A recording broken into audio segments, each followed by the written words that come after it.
Yeah, I guess it doesn't matter.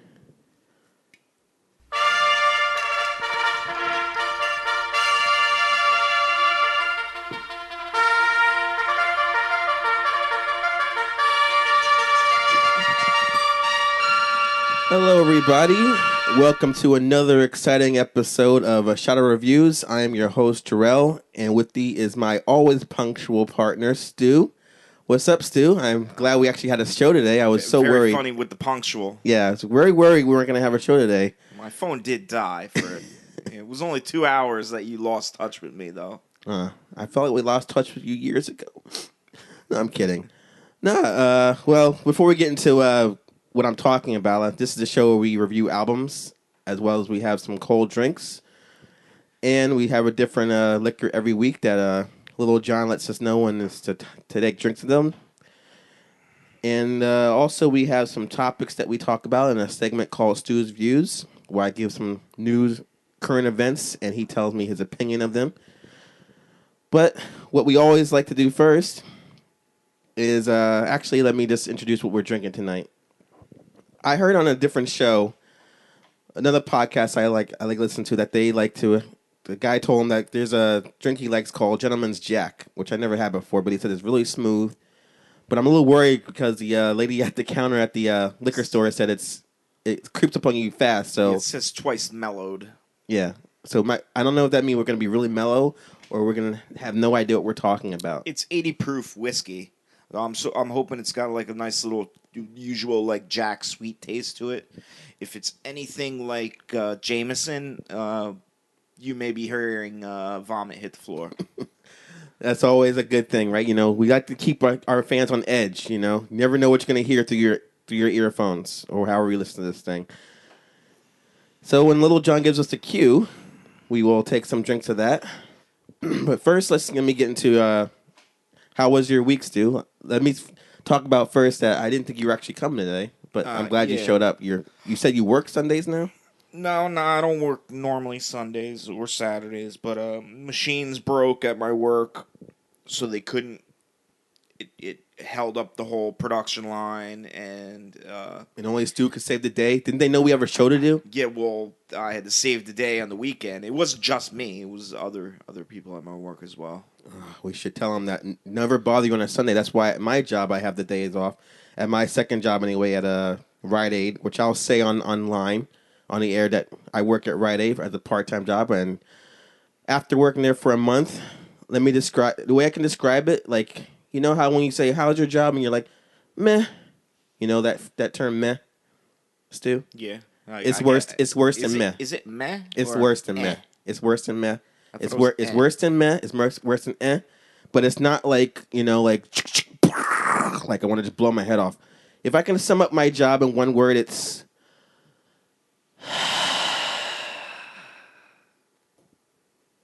well, at least it's not exasperated sigh and constant sweating, lifting. Oh, pain. This is not a battle of who has the worst job, you know. I'm just telling you, like, I'm just describing my medieval forms of like depictions of hell are kind of like the past two jobs I've had, where like they have like that wooden thing, the wooden circle, and you have to push it around, and they whip you while you're doing it. Yeah. So you're a slave, basically. Yeah, I'm not doing slave work. I'm more in purgatory. Until I get off work, and then I'm in purgatory. I'm like, yay, money. Yeah. So that's what I'm saying. It's more like I said before, exasperated sigh. Purgatory job. Yeah.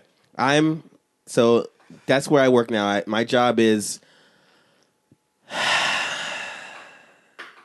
that's all I can say about that. I'd rather be getting whipped in pain than having to sit pleasure. And dwell, do nothing. Yeah. Well, I would say the job I'm doing is basically the same thing over and over. So it's kind of like, what the hell is boring? But an exciting thing happened yesterday. When I was working my 7-hour shift and I was in hour 6, and I'm like, I don't know if I can make it for the 7th hour. Could you ever notice how the time goes slower and slower as you're getting closer to the end of your shift? You keep looking at the clock and you're like, I'm not gonna look anymore. Then you wait, and you look again. And it's only been 3 minutes since you last looked. Yeah, I know everyone tells me that, but it doesn't, it doesn't affect me like that. Actually, time seems really slow when I first get to work, and then it slowly gets faster and faster and faster as the day progresses. Well, what basically that's my happened was serotonin slowly building up. Like, yeah. gonna make it. What happened was right when I was like, I don't know if I can make it in an hour. Like this most miraculous thing happened. Can you guess what it is? You'll never guess. New job? No. I was like, all right, your total is this much, and then all of a sudden, power goes out. Registers, really, everything just shuts off, and then it's just me and this lady, or this girl, I should say. We're just like backup generator. It didn't kick in. What basically like happened was there was a blackout. Later. There was a power outage in the whole like town, or that section of town. But what sucked about it was right when it happened, there was all these like fucking little kids there. Like I would say they're like 12 boys and girls, shit like that, and then they start freaking out, running all over the store, and like, oh my god, it's so scary. What do we do? Power's out. And then the manager's like, you can't run around the store. Just stay here. I don't know what happened. And I'm like, sweet, we get to leave early if the power stays off long enough. And these goddamn kids are like, well, what do we do? I wanted to buy this. And then she's like, well, you can either leave or just wait until the power comes on. I'm like, all right, we'll wait. And I'm like, what the is it that hard being a kid? You have nothing else to do than buy like a soda? And you know what I'm saying? Like when I was a kid, I would go to the local store, which was called Wawa. But if the power went out, I wouldn't just hang out there. I would just go find something else to do. Yeah. But is that am I crazy? Or am I just out of touch? I don't know. Is that what's really popping in the streets for like children? How old were these? Like I said, kids? they were like 12, 13, like kids. And they were the only ones in the store when it happened. Hang out they were just like this. They stood in the front, just bullshitting and talking to each other, and like, "Oh, is this free? Is this free?" And then the girl had to keep yelling at him, and then the kid would be like, "Oh, when's the power going to come back on?" She's like, "I don't know when. What happened to the power? I don't know when it turned off. So how long do you think the power's going to be out?" It's like, what the fuck, man? Like you can't even figure out like how electricity works. You don't know when it's going to come. There's a blackout. And they're like, well, I hope the power's not out of our house. And then the little girl's like, well, I don't care because you know what? I could just go on my phone or I can go on my laptop. And, I got that. I got Wi-Fi. I'm like, you motherfuckers don't know how electricity works. Your Wi-Fi would be out. Yeah, like you fucking. Well, your cell tower might still work. You still might be able to go on your phone. Yeah, until the battery dies. I'm like, you fucking kids, or is that stupid? Yep. I wanted to dive with a counter and like strangle every fucking child in that place. Like, oh my god, like you can't figure that out. You're fucked if you rely on electricity. So anyway, unfortunately, two things happened that fucked that whole thing up. One, the power came back on 10 minutes later. And two, I'll get in that. And two, the other issue is that they told me if the power goes out, we have to like start ringing up people like manually, figure out how much it is. You gotta use a pen. Yeah, fuck that. I can't leave. So I'm like, God damn. It's probably easier. Yeah, no, someone comes out, I gotta do the tax of it and then figure out the change and damn 6%. How do we even open a register? I didn't get to ask that if the I don't even know what the tax is. What's tax in New Jersey? Is it still 6%? It's 7 now. Oh, Where have you been? It went up to 7. God, I guess it's been like 10 years. 8 years ago. Jesus, man. So yeah, that was my little change up. Did you have anything at work exciting this week that happened to you? Yeah, everything broke. Oh yeah, yesterday you were saying that, yeah. Or today I should say. Yeah. So what was that like? And you I went had to in work on the weekend. Yeah. And some people, I don't know. Some people managed to get time and a half on Saturday and double time on Sunday. Mm. I don't know how but they not swung you? that. No, because I ended up leaving on Thursday. I was just like, you know what? There ain't work to do. I was like, went to my boss. I was like, there ain't shit to do. And, I was like, I'll come in on the weekend. And he's like, cool. And I was like, I'm out. Oh, so you you almost risked our show for that. You could have just sat at work and did nothing and got paid for it. I don't get people, man. You get free money, like security guards sit there and complain. Stand there. I can't stand when security guards sit there and bitch and moan like, "Oh, my job's boring." I'm like, I got people, that are actually doing work, and you're standing there like, I don't know. You're a weird man. So, Little John, what do you think of this whole situation going on here, man? Oh, there it is. Little John always has the same thing to say. And you know what that means. Time to tie some of this gentleman's jack. Now, Stu, you were saying we should have Chaser for this, but I'm going to be a man and just drink it like that. But can you get me another beer so I can wash it down in case this is too strong for me? You got another beer. Yeah, but if you notice, it's It's empty. empty. Come out and play. Is that the Shining? No, it's from the Warriors. Oh, Warriors? Warriors! Shining, maybe something like that. Shining was a different movie. But yeah, we're going to try some of this 80 proof. See if I can handle it. And I must Dude, apologize. I smelled it, and it does not smell like regular Jack Daniels. It smells more like Jameson. So you may get some co-host vomiting. That's the only kind of vomit I like. All right, to a successful and inebriated show. Here we go. Ugh. Yep, that's the stuff that makes me vomit. Let's, Little John, can you ease up on today's show? We appreciate it. Yeah, I can see that happening. Look at our faces. We're making that, like, oh my God, it's horrible. Like we just saw, You know what? I would have drank the regular Jack Daniels, and I was like, can't be too much different. You know what? It's like, it's not smooth at all. It's like identical to Jameson. It's not that smooth, but I can feel it's going to creep up on me, so I'll be easy on that. My dad's going to love it. It's going to him. Let me ask you this question before we get into the Stu's View section. You ever have like a coworker throw you under the bus for some bullshit? Recently? Yeah, but I don't. You don't want to talk about it? Okay. Talk about it. This happened to me this week. So I work my first job. I'm in the mailroom, and basically people come in, pick up their mail or inter-office mail that comes from other buildings. So one of my coworkers comes in, and he's like, hey, Jarrell, do you know when they deliver mail from one building to ours? And I was like, they delivered at 11 a.m. and 4 or after 4. And this was at about 10 o'clock in the morning. He asked me this.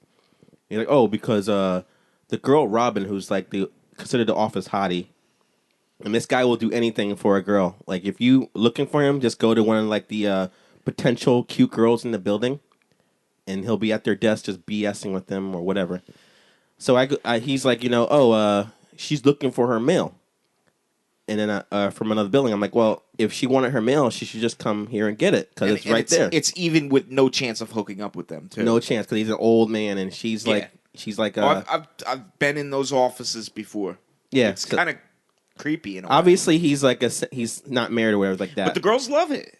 They love a guy that will do anything for them, whatever. Yeah. But like all the girls he's like hunting for are usually like white, in their 20s or 30s, and he's got to be like 50 something years old. So anyway, he's like, she's looking for her mail, and then I was like, if she wanted her mail, it's right there. She should just come and get it. So he's like, when did it come? I'm like, probably came last night, something like that. Do you mind if I bring it to her? And I was like, I'm sure you don't mind.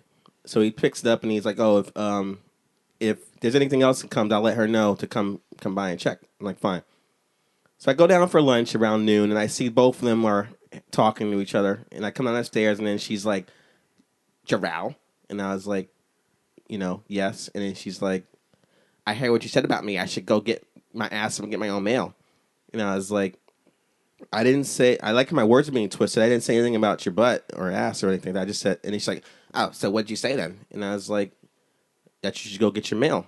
And then the guy who was standing right there, the guy before, and he's like, didn't you say something like that she should go get the mail?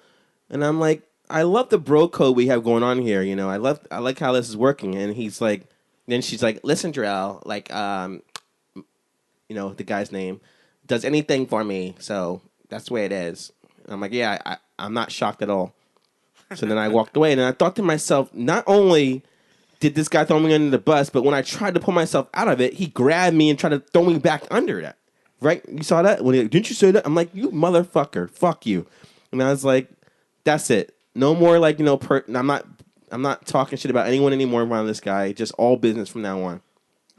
Like, he threw me under the bus for some fucking pussy, man. It's ridiculous. Hey. So, I don't know. It's crazy. What do you think? little Canadian coming out of you. Hey, there was a slight disruption. I got disrupted. Yes, there yes. was a slight disruption. I wasn't expecting this Hey. disruption. So, Yeah, I don't know. what do you think I should do from this point I've done my forward? share of bus throwing and being thrown under the bus. Now, let me ask you this: did you throw someone under the bus to get some proverbial sex that's not going to happen? No. So, what was the point of him even? I know she didn't tell. She wasn't like, oh, she wasn't like, go get my mail. I'm sure she was at her desk and being like, I'm looking for some mail, and he was like, oh, I'll get it for you, Captain Save-A-Ho to the rescue. And I was like, so I'm not mad at her, because even though she came up to me next day and she's like, don't be mad at me, Jarrell. I'm like, okay, but I was like, why would I be mad at you? It's like, you got like a guy wrapped on your finger. What do I care? So that was what happened to me. So I don't know. What do you think I should do going forward from this? Going forward from it? Yeah. Just not. I would be overly nice to the dude. Why? Right? I'm not gonna do nice to him. I'm just gonna nice not talk work. And I'm just talk work. That's it. Just all business. Be overly nice to him and be rude as hell to that girl. What will that get at me? You perpetuate your original stipulation that you were right to begin with. Because were you not right to begin with? Should she not be getting her own mail? She should be getting her own mail. All right. But if he wants to get her mail, I'm sure he'll do it. I'm not going to stop him. I don't care. Oh, all right. Yeah. But I'm just saying that I'm just saying that that's the way it went. So whatever. So I can honestly see that one shot of what we had is kind of creeping up. So Little John, can you please ease up on letting us know when it's time to take drinks? Because this is a very important story. Did I hear Little John? He didn't say anything. I put him in the cage. I ball gagged him. Everything. He's not going to talk right now. Cause we got to get into the next portion of our show. We're running a little long here. To Stu's views. Oh no, Stu's views. You hate Stu's views. No, I normally like Stu's views. I don't like what's going on. It's not normal news. It is. It's a very important story that you have no idea. You're probably under the radar about this, but you know the Canadian rapper Drake, right? Vaguely. Okay, and you know the Philadelphia rapper Meek Mill that we recently reviewed his album a couple weeks ago. Yes. Okay. So did you know they're having a rap battle? A feud, if you will? I don't care. I'm sure you don't, but I'm going to make you care. I'm going to make this story... I already know. I'm going to make this story so interesting that you're going to be like, wow, what happens next? What happens next? Okay. So the album we reviewed a couple weeks ago, Drake is on that track. Uh-huh. He's on a song that he put on there. So this is what happened. So Meek Mill publicly criticized Drake on Twitter, calling him out for not writing his own lyrics. You know what a ghostwriter is, Stu? Yes, I know what a ghostwriter is. Okay. I know what Ghost Rider is, too. Because you're a nerd. You know that.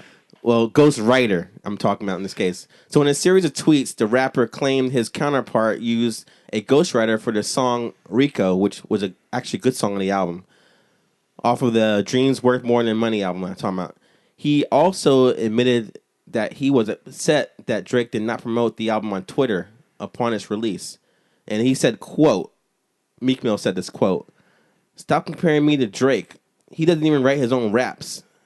That's why he ain't tweet my album, because we found out," Meek Mill commented. So Meek Mill identified the ghostwriter as Quentin Miller, a local rapper from Atlanta. So then Meek Mill claims receives support from Funkmaster Flex. You know, Funkmaster Flex is a American hip hop DJ, rapper, musician all from kinds of shit talk going now. Yeah, you're already interested. I see that. Uh-huh.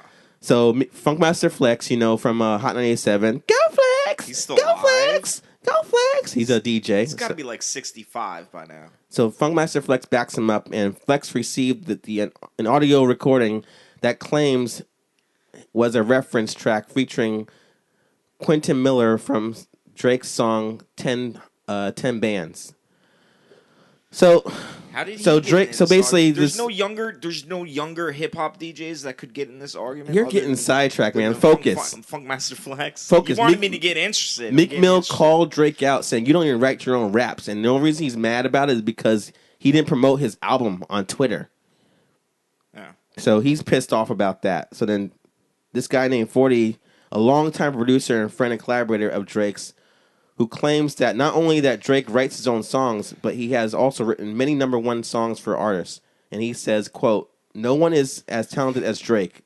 There are countless number one songs Drake has written for others, never mind himself." So all this shit talking to Drake about that he's not writing his own things, what is Drake to do? Write a diss song. So on July 25th, Drake premiered the track called Charged Up on his Beats One OVO radio show that is widely seen as a response to Meek Mill's allegations. So Drake highlighted Meek Mill's relatively low selling volume and further claimed that the rapper was fading into obscurity.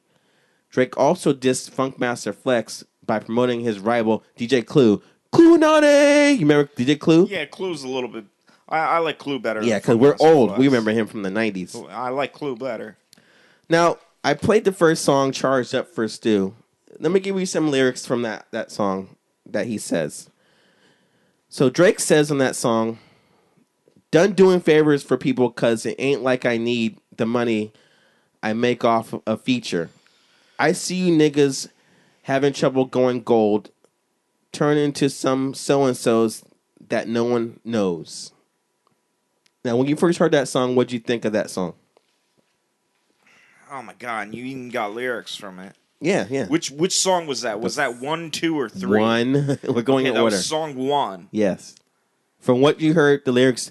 This is what I'm going to say. That song was. I heard one line of lyrics like that. That I think we discussed when.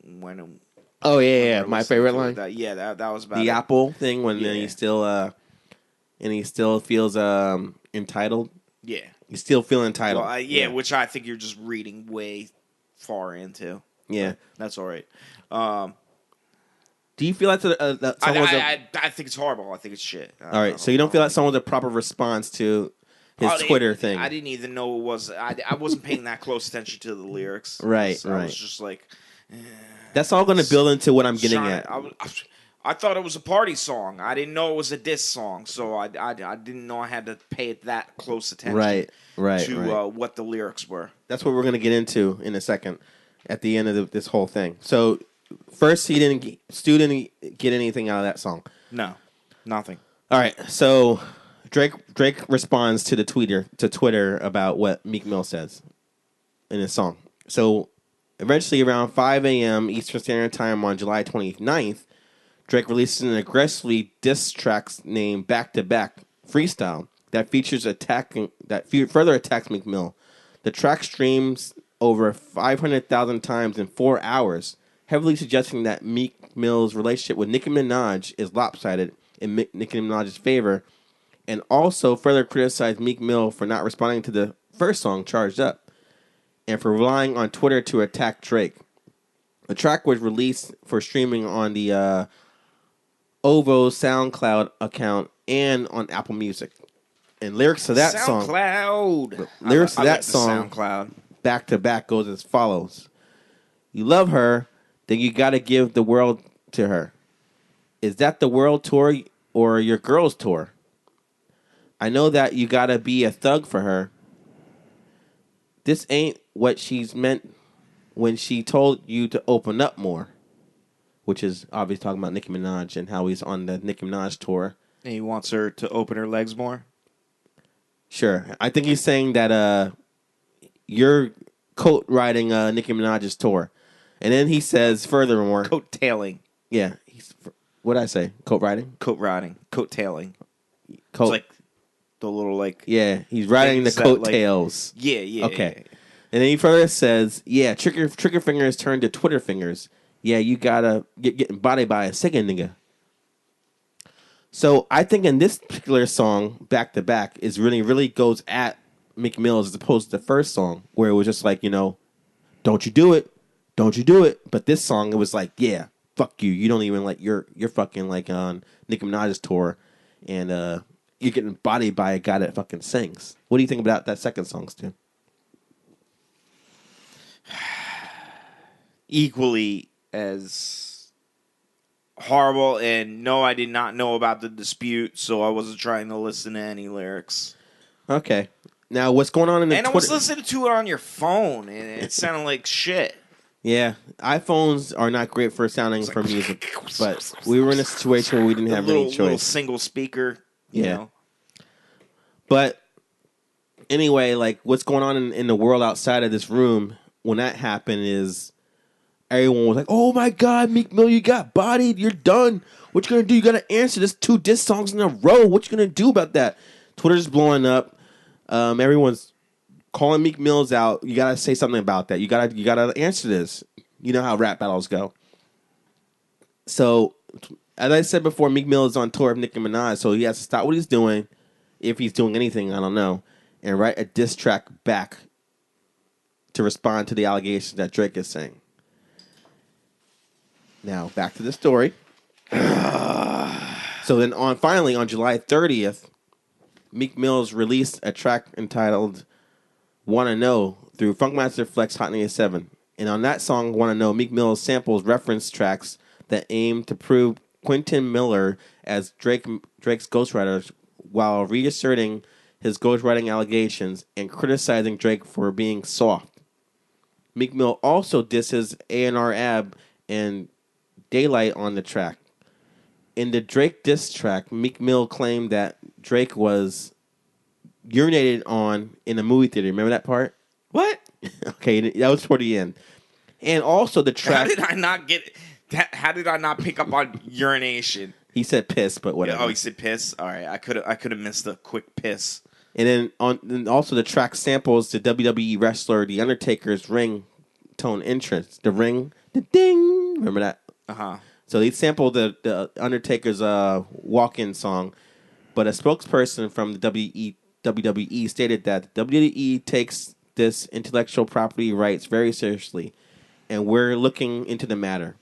With the WWE, they get money per second for their sample, so they're pissed about that, and then depending on the approximated value of the sample, they're upset that they didn't get clearance for that, so they're gonna find something else about that. So everybody on Twitter thinks that this song thinks the song is horrible. It's a mess. It's got samples going back and forth, and what I don't like about the song, and what I do like about the song, I'm gonna say. What I don't like about the song is, like I said before, is this the last song? Yeah, it's back and forth with it's like oh, this is good, and it switched over to a sample of some Drake song, and it goes back to some other samples. It's and then he spends so much time just talking. Which artist was it? This is the Meek Mill response song. This song's called Why did his voice sounded better? Now, a lot of people don't like the fact that you can't understand what he's saying. So what I did was I read along the lyrics. And I don't hate it as much as everyone else does, but I thought it was the best of the 3. What I don't like about it, still horrible. Yeah, what I don't like about it is instead of saying something different, he's just saying the same exact things that he said already, which he says, but better. Niggas writing for you because you never did shit. When I threw that hook out, I was trying to catch a fish. We the type of niggas to tie your mother up. Fuck your sister in the ass and hit your brother up. Okay, so that second line, yeah, he never said that before, but I think that's not really like a flat out fact. The first line about that he doesn't write his own things. You said that 50 times, and a lot of rappers have ghostwriters, so we already know this. You're not really saying anything new about that. Producers even have ghostwriters. Mm-hmm. Like you can't produce your own shit. You're gonna buy somebody's fucking beat. Yeah, that happens. Yeah. So you like the last song out the best out of the 3 songs, which everyone in the world hates. Which I love about you, Stu. You're so against the grain with everybody else. What? Really? Everyone thinks that the second song, back to back, just destroyed Meek Mill's career, and now they're thinking that Meek Mill has to retire because his shit's done. Oh wow, yeah, I could care less. I hate it all, but yeah, the third song sounded best. But do you want to know what Meek Mill did about that? And it was the vocals. Do you want to know what Meek Mill did about that? If he ever responded, What? he eventually yesterday Meek Mill dropped a freestyle on Thursday night's concert in New Jersey. He freestyled a thing about Drake, which I wrote some of the lyrics down. He said, "Did 5 months, came home. That's perfect timing to make a sucker nigga look sucker without trying. If Quentin Miller wrote that shit, what were we buying?" But that's not on wax, so whatever, or whatever they call it now. It's not on. That's not on. That's not on MP3 format, so that's not really a diss track yet. That's not PCM. Postcode. Let me ask you this question before we move on. Do you remember the history of rap battles or diss? What's your favorite Favorite rap battle? What's your favorite rap feud? Going all the way back to the Kool Moe D, LL Cool J days. Oh man. To now, I'm saying. Yeah, I was never really a fan of rap battles, so I never. I mean, I've seen them on YouTube and shit, like amateur rap battles, but I can't think of any major rap battle unless it's an actual physical confrontation. Vanilla Ice getting hung out of a window is pretty funny. The thing I like about diss songs, my favorite one obviously is the Tupac song, "Hit 'Em Up," because they're blatantly saying what they're talking about. You ever heard that song when he's calling out Biggie Smalls and Junior Mafia and saying "fuck you Biggie, fuck you Mobb Deep, fuck you this and that, fuck the whole East Coast." I didn't listen to Tupac, so I never got that half of it. I only got the East Coast half. Yeah, the East Coast. Only. Oh, you got what the East Coast said to the West Coast, you mean? Yeah, Okay. I never heard the West Coast side. The thing I like about that is I hate this whole subliminal rap music diss sound. Then you have to read into the lyrics because what you said before. I played the 3 songs. You didn't even know what he was talking about. But if I played a song and he blatantly called someone out, you would have known. And then even going to the Nas and Jay-Z battle happening about 15 years ago. Maybe something like that. They were battling, and then at the end of the day, they shook hands, kissed. and then they fucking did a song together. They hugged and kissed. Yeah. I think the problem is the whole thing. The whole makeup sex. The whole issue is the way the world is now. Back in the day, where there was no Twitter or anything like that, you had to wait to get a response. Now it's with Twitter, you have to say something instantaneously, or even putting stuff on SoundCloud or whatever. So people are on Meek Mill's ass, oh, you gotta respond to that. You gotta respond to that. It's been 3 days. Say something. And then he finally does, and it's just bullshit because he didn't have time to sit there and think about it, as opposed to back in the day when you could really go in the studio and write a good diss track back. So, I mean, that's my feeling on the thing. Did I get you to care at all about this whole issue? Because this is all over CNN and everything like that. This is a big deal. Oh my god! Now that you said a big deal, okay, I was almost gonna be yeah, you got me to be slightly interested. Before you answer, let me tell you this. There are memes all over Twitter and everything about this whole thing that Meek Mill got buried by this guy, and he's saying not only did Drake kill him, but somehow Meek Mill successfully killed himself with his response song "Wanna Know." And even Whataburger, which is a place in Texas area like that, has been releasing memes about them. CNN's talking about it's a big issue that this guy's career might be over. But Stu Cruz says sucks. Yeah, I think I should ask a real rapper. I don't have any opinion. Yeah, this is the worst Stu's views you could possibly throw at me. I'm gonna ask Little John what he thinks. Little John, what do you think of this whole That's what rap Little battle John thing? thinks. Of course. Oh no, vomit time. Everybody!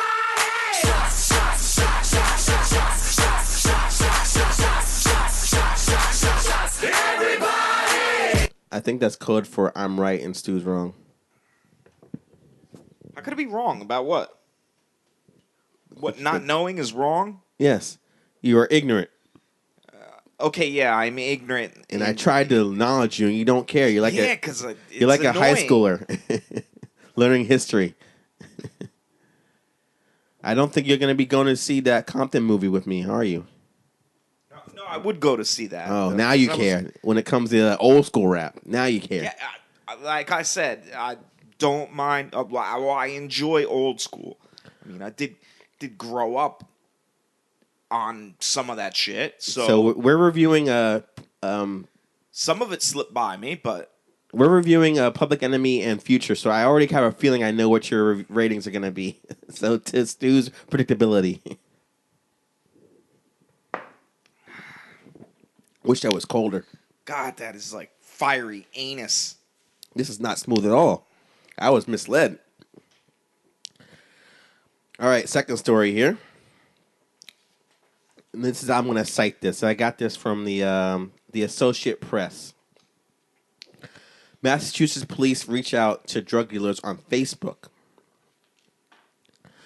So, Charlton, Massachusetts, authorities in a Massachusetts town are reaching out. They're reaching out. Yeah, let me read the story. Can you stop dealing so many drugs?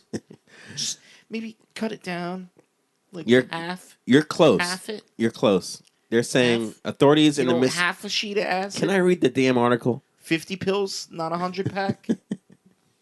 I'm laughing, but I want you to stop. All right, go on. Okay. So authorities in a Massachusetts town are reaching out to drug dealers who want to eliminate their competition. The Charlton Police Department made a tongue-in-cheek post on their Facebook page last Friday, offering drug dealers the chance to provide information on their competitors. It asked dealers to complete a fill-in-the-blank form that gives them the person's name, address, phone number, what drugs they're selling, and where they are being sold. Officer Richard McGrath says the post... and they offer money? No. See. The average citizen gets offered money for that. So... This is a snitching thing, basically. So, yeah, but you're already giving away that you're a drug dealer. Mm-hmm. So they're going to write down your name as well. You catch on quick, Stu. All right. So they said that the site was supposed to be entertaining, but says it's the officers would pursue any leads if a form was filled out. So these are the laziest cops ever. They're like, I don't want to fucking feel like going to scour the area. I just want you to tell me where they are so I can just go myself. You know what? You know what? They probably think people are really dumb, and you know what? There is a lot of really dumb people. I mean, there's a lot of really smart drug dealers too. You hope you're smart if you were a drug dealer, yes. Yeah, there's some smart ones. There's some really dumb ones. So they just want to thin the herd. Get all the stupid people out the way. Yeah. They just don't want to just worry about their well, they're from Massachusetts, so they like donuts and fucking drinking their Sam Adams or whatever they do out in Boston. Their lagers. Boston, they'll be raving. Their lagers and getting out of my yard. Friggin' drum and bass and dubstep parties, trying to find all the bills. So McGrath told the Telegram and Gazette he found the form online and tailored it for Charlton police use. The department so far has not received a fill-out questionnaire. No surprise there. But this is not the first one that's come out, though. There's actually a county in Kentucky that had a similar Facebook posting, and it features an image of a marijuana leaf. The officials say they got the idea from another place in Georgia. So anyway, whatever. But so they want to bust people that have pot. Yeah, in Kentucky and Georgia, but this place is in Massachusetts. They're trying to basically get this whole. You think this is going to blow up? Basically, do you think this is going to be all different new cops are going to have Facebook pages? I don't think there's that big of a competition with weed sales. That people are going to be ratting each other out for. You murdered anybody? Do you know anyone who murdered someone? Let us know on our. Yeah. Put it up on our timeline. Yeah, I don't know. That's ridiculous. Nice. So this is what I like, the ridiculous news. What do you think about that? I thought we were done with Stu's views, but this is only story 2, man. We got 3 stories. One more to go. I thought there was only the one story. I didn't know there were 3 stories. But yeah, the alcohol's creeping up. Yes. Just keep it in your system. That's all. But yeah, that's ridiculous. Weed's hardly even a drug. But I mean, drug dealers in general. Like, do you think there are actually people in Massachusetts stupid enough to actually answer this questionnaire? Like, name. Oh, my name is blah blah. No, Address. Yeah, I'm here. That guy over there is a drug dealer, but leave me alone. I do believe there are people dumb enough. Wow. What are we gonna do about society, Little John? You're hurting. You know, livers do grow back, but come on. Well, we got 2 of them anyway, so. We don't have 2 livers. Yeah, we do. We only have 1 liver. What's the thing we have 2 of? Kidneys. Oh, okay. Miss S. Jarrell thought we had 2 livers. Uh-oh. Now she's going to get on my case. Uh-oh. It would be good. Well put. Okay. Gentleman's Jack. Number 3. We promised the girl at the store we'd only do 4. It does do something right. Get you drunk? Yes. I call that. I just hope our reviews will be as entertaining as this show has been so far.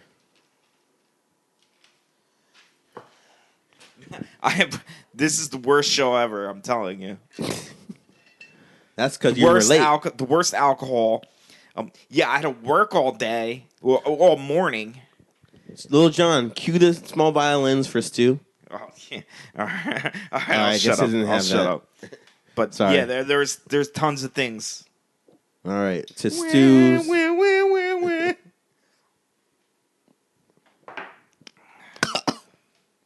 No, we got 3 more to go. God, it's got the subtle hints of road peanut. Let's ease up on the peanut that's got run over by a car, and then you eat it and Oh shit! I didn't even record. I didn't even start recording yet. What? I'm kidding. Look at your face. I recorded this show. I'm kidding. All right, final story. There wouldn't be that great of a loss. I was still shocked. You're a dick, dude. But no loss to anyone else. It would have been a loss to you, and that would have been oh shit, I got to do it again. We have to do it again. You got your pronouns wrong. All right, final story. I wouldn't be in the second take. You would have to do it a second. Where are you going? Woo! Nice. Final story I got from the Huffington Post, which has been my favorite place to get my news. I'm trying to be a gentleman here. Pun. All right, Huffington Post. Man accused of masturbating in his driveway 3 times in a week. Does he have a hot neighbor? I don't know, man. But I know the reason why he might have been, because I've been there before. I had a female. Okay, get this. You want it before or after I read the article? Before. Okay. I had a female neighbor spy on me with a telescope. And it was in her front yard. She was trying to look at the moon. Dude. Yeah. I'm having my shirt off, and I'm like fucking, popping lock, listening to music and shit. And then I'm looking out the window, and I'm like, what the fuck? There's some chick across the street. Don't roll your eyes at me. I saw that. There's some chick across the street with a telescope watching in my window. How creepy is that? So you started jerking off right there? I mean, granted, I had... Granted, I did. I had 2 packs. No, she ended up, as soon as I looked out the window and went closer, grabbed the telescope and ran. Pretty bizarre. Oh, Hope she's not a listener. But it didn't happen 3 times, though, so... No. All right, so this story says the 3rd time is not a charm for this guy. He's nothing but consistent.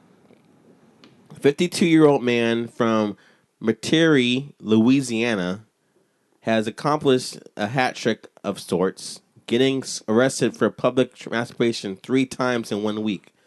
His name is Gregory Gurin, was collared on obscenity charges Saturday night after a neighbor reported that the suspect was masturbating outside his home. Deputies who arrived on the scene found Curry hidden in his backyard. He was hauled off to the Jefferson Parish Correctional Center and booked on obscenity charges. At this point, Dude, he's probably mentally ill. At this point, the jail may be a bit of a second home for Guerin, because Saturday's arrest marks his third in 7 days for the same charge. On July 26th, let's call him Greg, because it's easier to say his first name. And he doesn't have like a rebuttal. Like, why is he doing this? Well, I'm going to tell you. On July 26th, Greg was arrested after a witness reported seeing him masturbating in his chair in his driveway. Officers said Greg was intoxicated, had slurred speech as opposed just like we have right now, and smelled like alcohol, like we do. But I don't think I'm going to go in my driveway and jerk off right now. Yeah. And on that occasion, Greg was charged with obscenity, disturbing the peace, and 4 other attachments. Then, on July 29th, Greg was arrested once again after a witness saw him committing the same act under his carport. They told the dispatcher that the suspect... This is clearly... Wait, where is this? Louisiana. Oh, they have carports in Louisiana? I thought that was a California term. West Coast term. They told the dispatcher that the suspect made no attempts to hide his actions. He was like, look at my penis. So basically, who said this? Look at my raging penis. So he's currently in custody until he can get his hands on $20,000 bond. Let me ask you this: what's a carport? That's funny. A carport? Yeah. Yeah, I thought. I didn't have time to look it up. Now, okay, all that and it turns to carport. the discussion really is carport. Okay, carport is like you have a house and it's just like instead of a garage, it's just like a roof with pillars, and you park your car under it. So you can't jerk off there in peace? That's weird. You're technically on your own. You're technically on your front lawn. Really? Yeah. That's pretty much you. It's the side of your house, front lawn, same kind of shit. Yeah. It's not a place that you can technically masturbate in peace. Yeah. Okay. Now, second question: have you ever felt the need to whip your thing out and just jack it off in the outdoors while drunk? 3 times? I really had to think about it though. You have to go on your catalog of your mind to think about times you masturbated. Maybe I'm gonna give it a chance. Maybe there's a possibility, but no. I've masturbated many times outdoors. Outdoors, and I'm fucking scared now that but I'll be honest with you. If it happened once, I would not do it in that same place again and get caught 3 times. I'm like, all right, this is not the place to masturbate. I'll find another place outdoors to do it. No, bullshit. You did not masturbate outdoors somewhere that you were not supposed to be. You were trespassing. You sometimes. Really? Oh my god! What is there some sort of thrill in yes in trespass? It's pretty hot to trespass masturbation. You want to call it some I don't look at it I'm somewhere I shouldn't be. It's gonna be the new thing, like furries. Yeah, I don't look at it as I want to go somewhere I'm not supposed to be. But you get horny sometimes, and there's no one. There's gonna be around some guy to trying you. to rub one out on the White House. that's on the White House front lawn. That's my ultimate goal. Oh, that's your ultimate goal. Yeah, that would be the ultimate. And the next thing is the moon. Yeah, I want to jerk off from the moon. On the moon, and watch the sperm slowly float up. It wouldn't float up; it would float down, just real slow. No, when this? Oh, well, yeah, there is gravity, just very light. You would literally have the longest splooge distance. That would be the longest splooge distance ever recorded. Yeah, if I recorded it, it would just be like, poof. That's what it sounds like when I get off. Yeah. Boof. And it would just launch and go 50 feet. One small jerk off for man. One giant orgasm for mankind. Oh man. Well put. Yes, that'd be awesome, man. But I'm just scared. What was the article? Got so sidetracked. This gentleman's jack 3 is getting me. times in the same place. 3 times. Like the first time you're like, all right, wait, so maybe I should jerk off in the carport. backyard. It was the carport. In the driveway twice. So the guy liked to jerk off in the driveway. What is so hot about the driveway? I'm telling you, he had some hot neighbor and he was trying to lure them over. Why didn't he say it in his alibi? Yeah, I know. He should have. Yeah, maybe he was too drunk when they questioned him.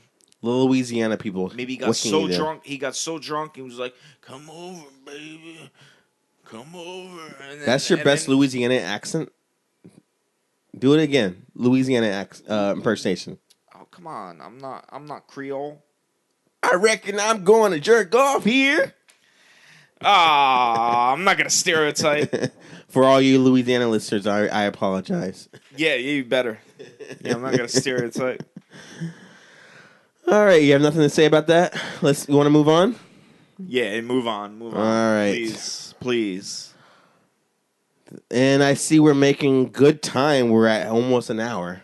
So I guess we should get into the actual point of the show, to our album reviews. Worst podcast ever. You're so fucked up, man. Isn't he, Lil Jon? Oh, man. He wants to get us drunk.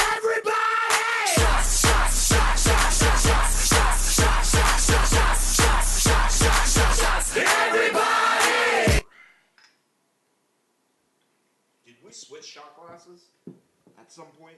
Yes.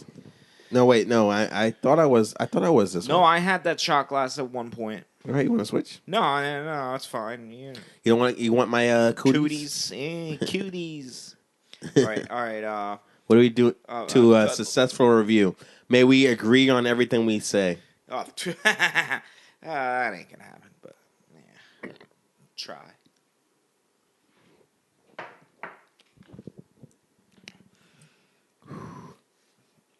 Because you chose some of the worst friggin' albums. Well, no, you didn't chose. Don't spoil it. Okay. You pause right there. All right. God, why does this taste like peanuts? First up. It's like painful peanuts. Public Enemy has released a new album called Man Plans, God Laughs. During what might be considered the golden age of hip-hop, Public Enemy burst onto the scene in 1987 with their black awareness, social consciousness, protest rap. With albums like Yo Bum Rush's Show, the groundbreaking masterpiece It Takes a Nation a Million to Hold Us Back, and Fear of a Black Planet, they brought us such classics as Fight the Power, Rebel Without a Pause, and who can forget the rap metal crossover song Bring the Noise, which featured Anthrax. Turn it up! Bring the noise! The last album I bought by Public Enemy was 1994's Music in Our Message, which I listened to religiously during my adolescence. What made them so original is that brilliant contradiction between singer Chuck D's serious, thought-provoking, preachy lyrics and hype man Flavor Flav's showmanship and promotional backing vocals. So between 1999 and 2012, they released a lot of albums that went under the mainstream radar. To point someone... Wait, what were the years? 1999 to 2012, they had albums that you had never heard. Really? And to the point where someone would ask the question, are they still around? Yeah. So surprisingly, Man Plans, God Laughs is Public Enemy's 13th album. So I'm a big Public Enemy fan. I thought they were coming back from a complete obscurity? Dark place. All right, so obviously we can see that I was keeping... So you're completely right on that. They must have been doing stuff under the radar. Yeah. You didn't even know they were putting out albums. Yeah. From Music in Our Message with their 5th album in 1994. And now we're at 2015, and this is their 13th album.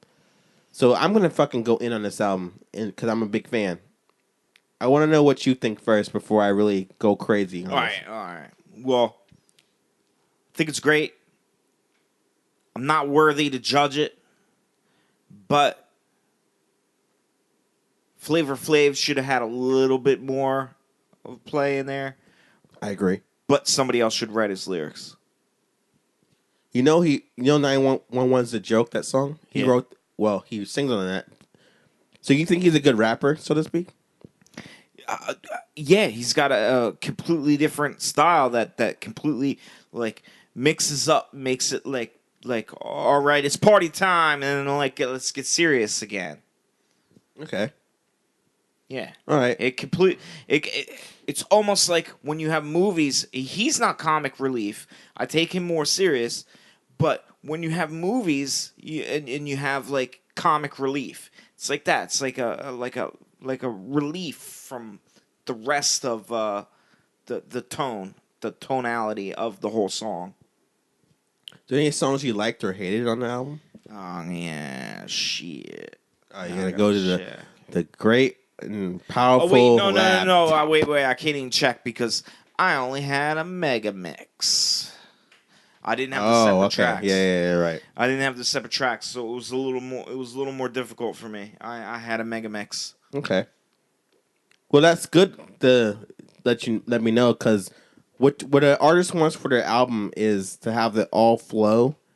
No. It's great to have it flow, but I'd rather have like separate track points or separate names where designate areas. Was there anything that Chuck D said that really like resonated with you, or any like standout like moments? No. Beginning to end. Okay. Nothing. Don't give me. You want to give your rating now, or you want to wait? I'll give my rating now. I would buy it. Okay. Sue gives it a buy it. Okay. I mean, especially he's bold enough to say he's 55 and still in it. Mm-hmm. That is ridiculous. Yeah. You know, normally, like, you know, okay, you're old, get out of here, but it's fucking still good. So, I mean, I don't give a shit. All right, let me talk about the first song, the intro track, No Sympathy for the Devil, and the song Me to We, which is a short funk tune with lyrics that I'd expect from a suburban teen who just learned to rap. The title track plays for about 2 minutes. Like you said before, the song is too short. You said the Flavor Flav is not on that too much. So almost the first half of the album is boring as fuck until the song Those Who Know Who comes on. It starts with a slow down sample of the famous line, "Hear the drummer get wicked." Wait, you didn't like Man Plans, God Laughs, the actual song? That's the title track. I didn't get to that played that earlier. That was in the first half. Yeah. So it played about 2 minutes. But that's what I'm saying. The song played too short. But the song "Those Who Know Who" has the sample, "Hear the drummer get wicked." Yep. Hear the drummer. Which can I get that one more time? Hit the drummer, get wicked. Then old school Chuck launches into his lyrical assault with a great beat featuring very dominant, eerie keyboards. But yet again, it suffers from being too goddamn short. Then the song "Honky Talk Rules" is an interesting track. I'll tell you that right now.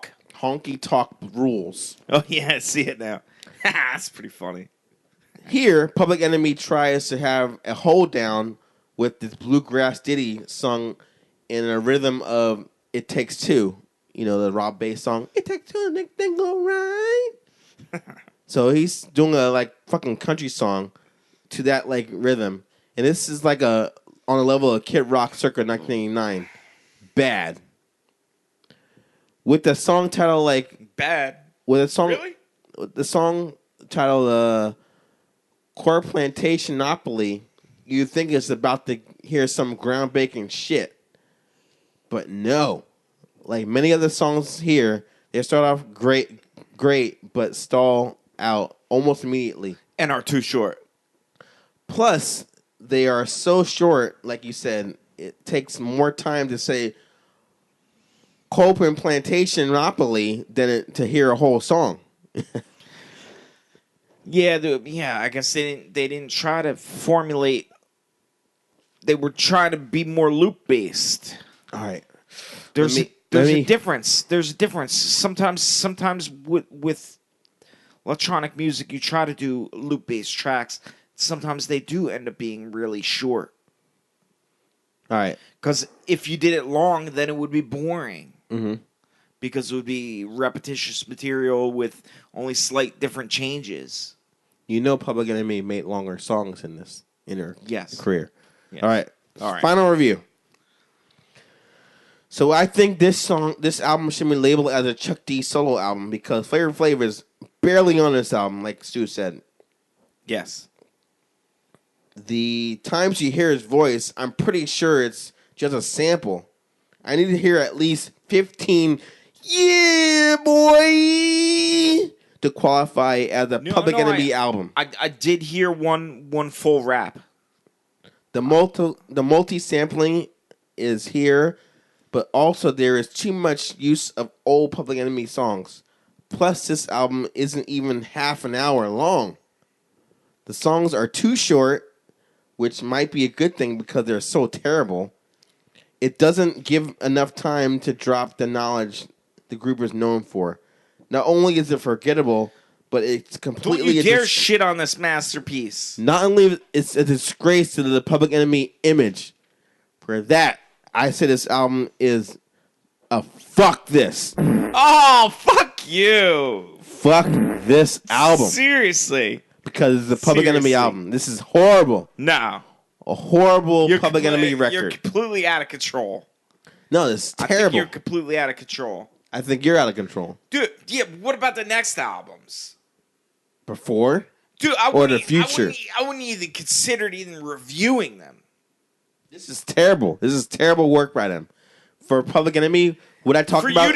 For you to give Public Enemy a fuck this, and then review Future and... Shh. This is the next review. Don't spoil it. Yeah. Don't spoil it. I'm gonna Let's spoil talk it. about this. Let's talk about this. Why do you think this album is so great? God. You love this album and I don't hate think it. It's great. I think it's good. For half an hour? And they've had hour-long albums. This is bullshit. This is horrible. It was pretty good. I thought they were making a comeback. I had written on my things, if Stu gives us any higher than a skip this, I will choke the shit out of him. And you fucking did it. Up. You do not. What's Little John think about that? I'm about to choke the shit out of you right now. What's Little John think about that? Yeah, we need Everybody!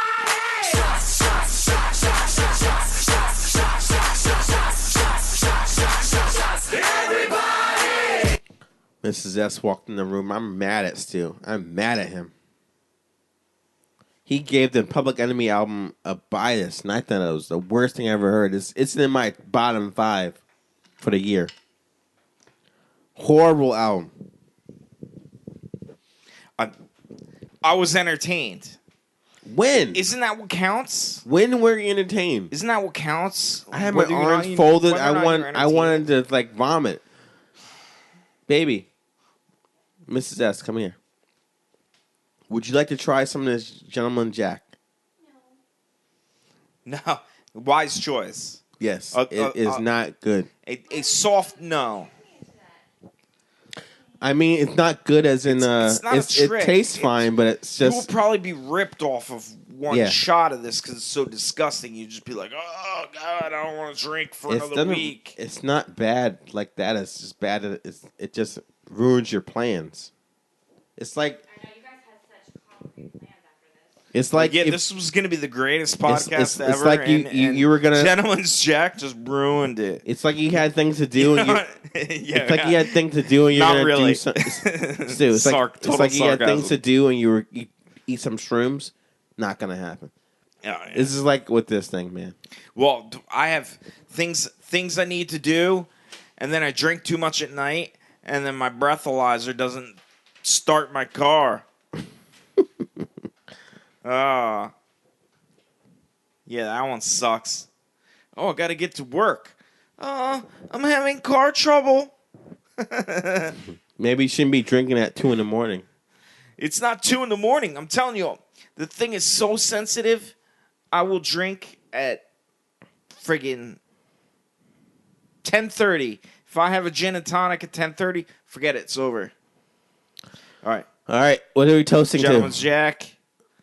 To And my wife's ass. Yeah. Who suggested this liquor? Who suggested it? That's no one who's did. getting. No, somebody. So where'd you get Gentleman's Jack from?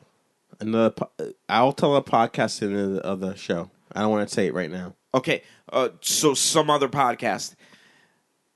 Thank you. Some other podcast. I'll tell you. The podcast is called for this Rogue lovely- and Tail. Rogue and Tail. Chris, who I worked with in my first job, said to his boss, "You should have the Gentleman Jack. It's really smooth." And then the guy was drinking a big cup of it, and he drank it. And he's like, "Oh, I'm really happy you told me that. It's so good. It's so smooth. I love it." Yet here we are doing shots of it, and we're like, Okay. "Oh my god, it is so strong. We can't handle it." All right. Nope. Next time. Okay, maybe even next week, unless something better comes up. It's regular Jack Daniels, because regular Jack Daniels is delish. Okay. This sucks. Don't even think, if you like Jack Daniels, don't even think that you would like Gentleman's Jack, Okay. because it is pretty much Jameson. It's not like This tequila. is fucking Irish whiskey. Jameson's Irish whiskey. I'm not saying it's not that bad. Leprechauns and not all as- that Irish shit. It's not as like harsh as tequila. I'm saying. All right, yeah. So I can say leprechauns and Irish shit and make fun of it. let me tell you this right now. Because I'm 25% Irish. Damn The it! guy that was drinking the whole glass of it might have been chasing it, Oh, you might have been chasing it. because there's no way to drink a whole glass of this straight. All right, fuck. To not drink this straight.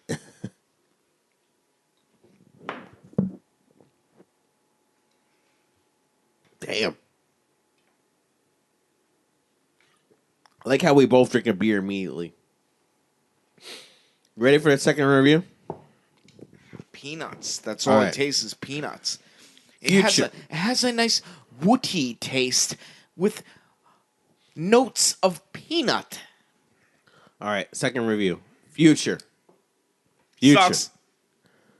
It's too early to spoil it, man. His new album called It's fucking horrible. DS, which It's called is fucking horrible. which stands for Dirty Sprite 2. This is his third album. He's an Atlanta rapper. His first two albums, Can I get some auto-tune? his first two albums, Pluto and Honest, debuted in the Billboard Top 10 in 2012 and 2014, respectively. Future has guest appeared on many artists' songs over the past few years, from Rick Ross to Rihanna to most recently Meek Mills. However, this is his first album I'm hearing from him. I'll go first. So misogynistic lyrics Better. ensue. You know with where the I'm dark at with it. atmospheric track, Thought I Was in a Drought. It's like a creepy nursery rhyme with the lines, "I've just fucked your bitch in a Gucci flip-flops." Then the song is That's what I want to hear. the song is like a hit song, "Where You At." Uses a bit of auto tunes, like Stu said earlier. I always like to imagine my bitch getting fucked by Future in Gucci flip-flops. So the song "Where You At" features the auto tunes, like you said, that Lil Wayne is popular using. Is that how it does? I like it, but But the only thing I hate about the song is that it's so basic, and they say this title like about 50 times. I guess that's what he got Drake, why he got Drake on the track as well. His verses improved the track slightly, but he doesn't have much to work with here. The song Freako has a good beat. What makes this one so ironic is it's totally disrespectful respects his women, but I bet they'd be the first ones on a dance floor. Wait. In the Which club. track? Which track? Hold on. Was that Freak Ho? Yeah. Okay, yes. That was the only track. I was like, I might like this track. And it went in a little bit. We're gonna do mutual agreements because you already know I fucking hate it. But yes, this was the only track I went into thinking I would really like it, and then they hit a verse, and it Freak Ho actually has a verse. You don't think there's any more to say about that, right? There was an actual verse to it. So that's when I started not liking it. I just think that the thing I hate about the song is that it's, like I said, it's basic, and I guarantee that if they play that song in the club, like, fucking bitches be on the dance floor in an instant. Not during the verse. Not during the verse. They'll be like, oh, I don't know what to do. I'm going to go get a drink. And shake my ass. I'm going to fucking twerk it. Shit. Like Miley Cyrus told me to do. So around this point, the album gets better. It's still cliche trap music, but the beats are a bit more aggressive. It's not trap. I agree. I think it's crap. I think it's trap. You think it's trap? No, I don't think it's trap. Hopefully, his lyrics can improve from here. One can only hear so much about Rims, the song Rotation. Wait. If you want to talk about beats, I'd say it sounded more electro. The drums that they used, electro. I think he sings about the same topics. Old school electro, African Bambata. Boo, boop, boo. African Bambata. Not How old trap. is that? That's old. What are you talking about? It's like that's 30 old, years ago. I'm telling you, that's what their beats were. It's not trap. It sounded like electro. He's a trap artist. Enough said. He's from Atlanta. Really? That's where it's popular. He's a trap artist. Didn't sound like trap. You don't know what trap is. I gotta school you. All right, school me in trap. All right, so he got songs like about rims, the song called Rotation, and I hear songs about money, the song called Blow a Bag. I just hear that topic enough. I'm so sick of those topics. But then the track Colossal has a nice piano in the background throughout the track while still having some hard-hitting beats. It's got a beat of the late 90s vibe, something that Dr. Dre would have co-produced.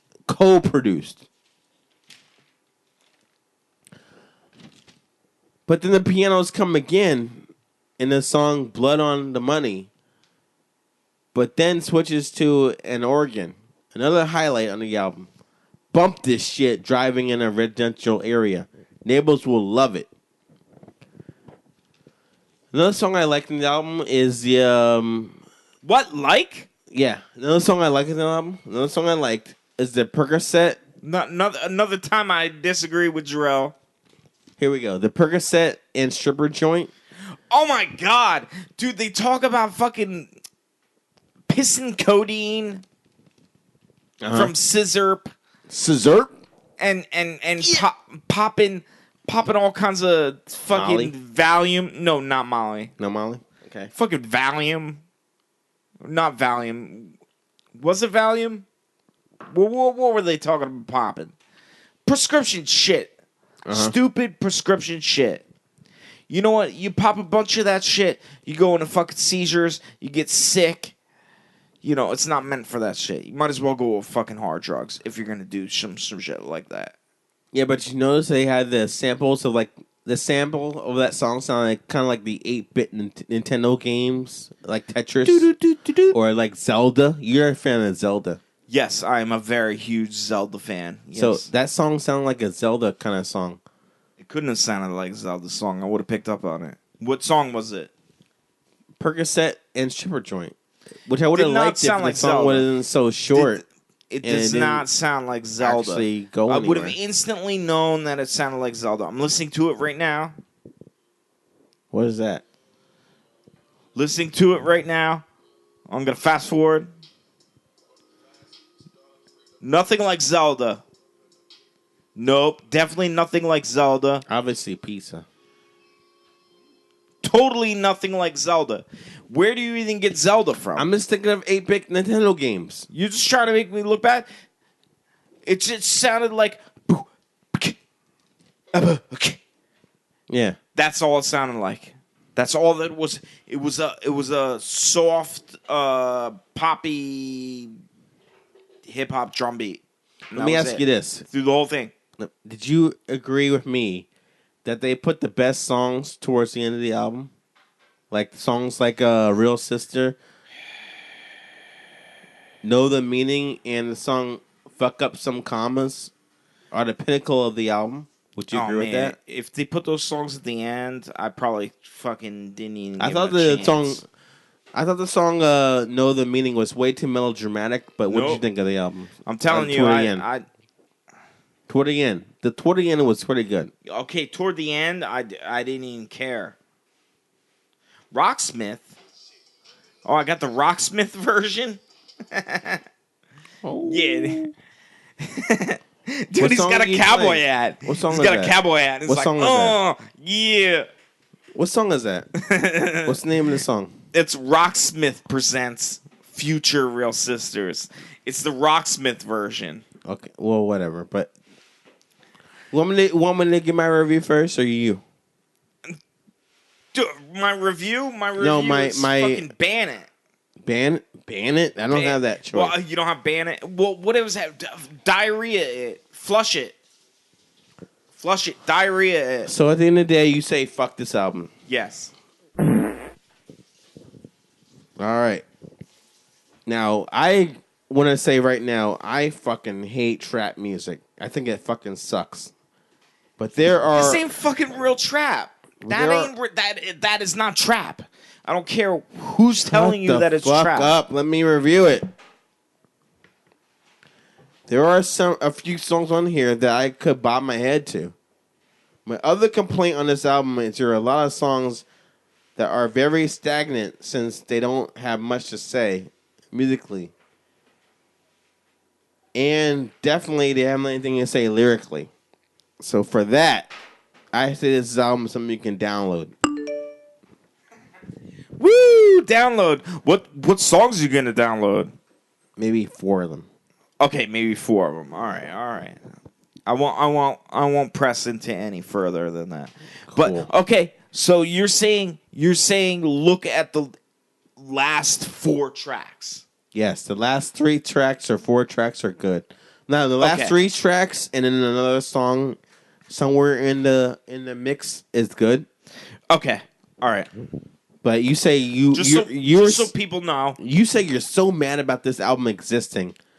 Yeah, that you want to like fucking like. But I still want other people that would enjoy it to be able to enjoy it if they could.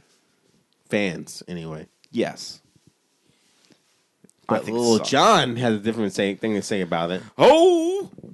You can't even press the button. Everybody!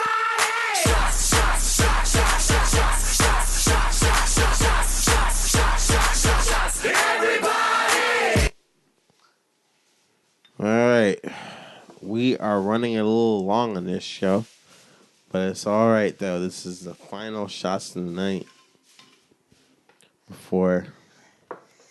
It's the final countdown.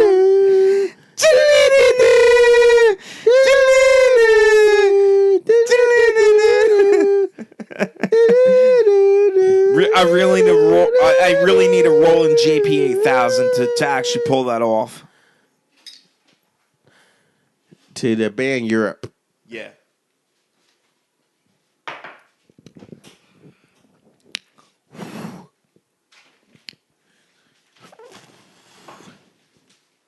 All right, I'm going first on this album.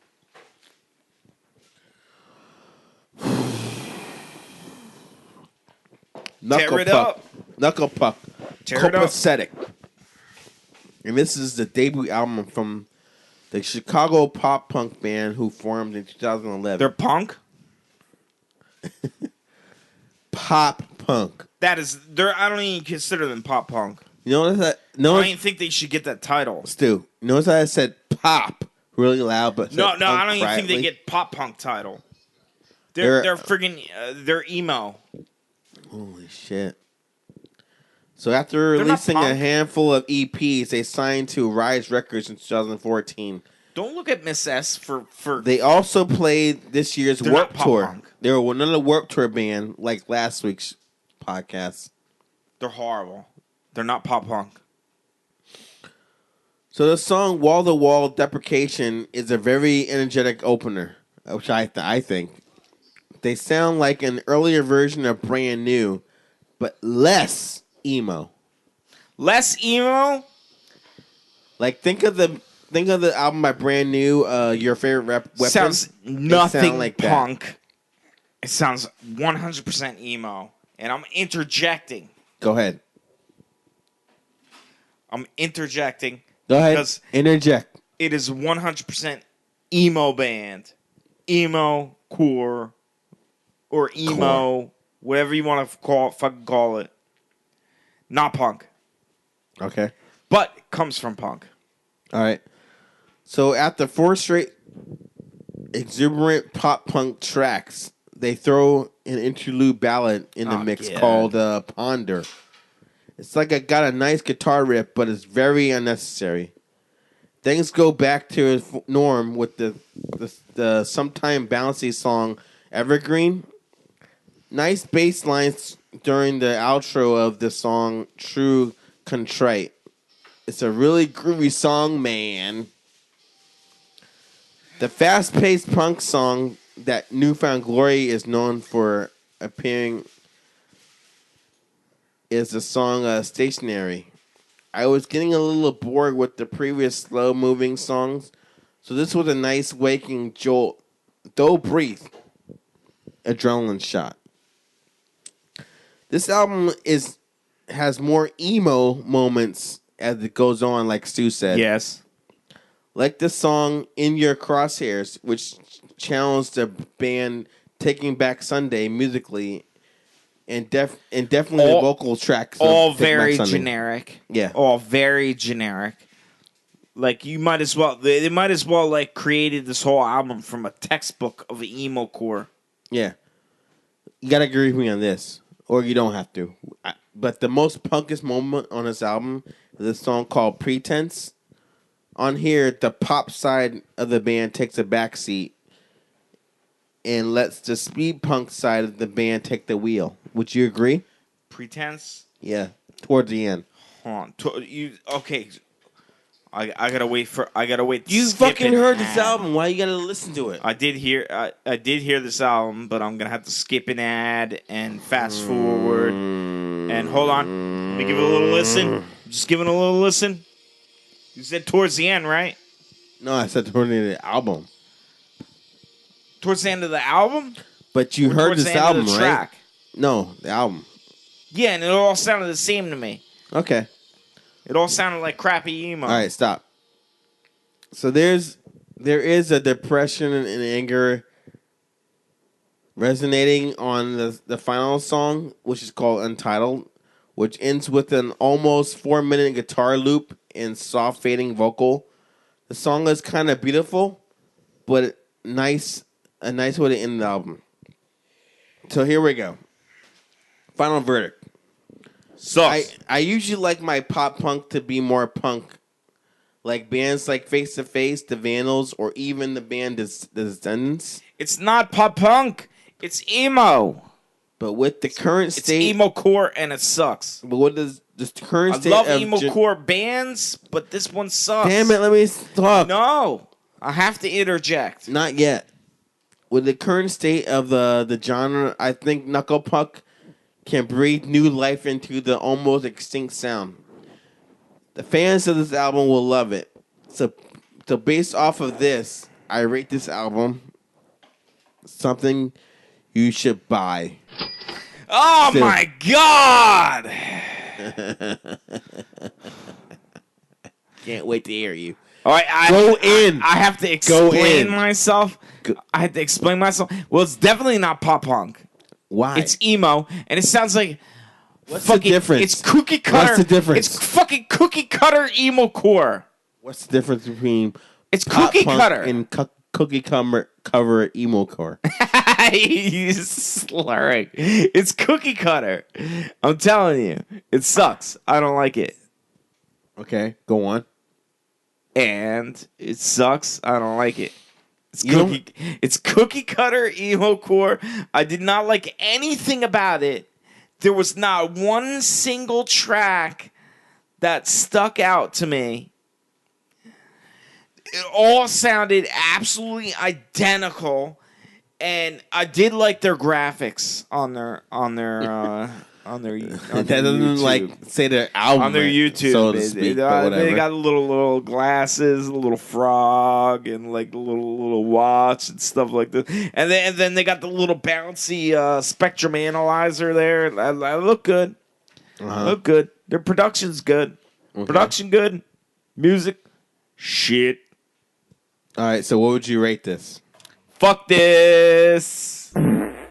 Damn. Ooh. I love how we have different opinions of everything. It's great. All right, that was the show. So let's end this right now. We're pretty hammered. What is? So That is not Little John, is it? no. Oh, phew. So Oh my God, I was gonna vomit. You were so close to vomit. if you want to get in touch with us or tell us what you think of all the albums we reviewed, go to our webpage, which is njhabbitradio.net, or go to our email address at njhabbitradio@gmail.com. Or you want to check us out on our Facebook page, which is facebook.com/NJHabitRadio. So this was a great, ready drunken show. I am your host, Jarrell, and with me is my co-host, Stu. Woot woot. Saying good night and have a blessed week.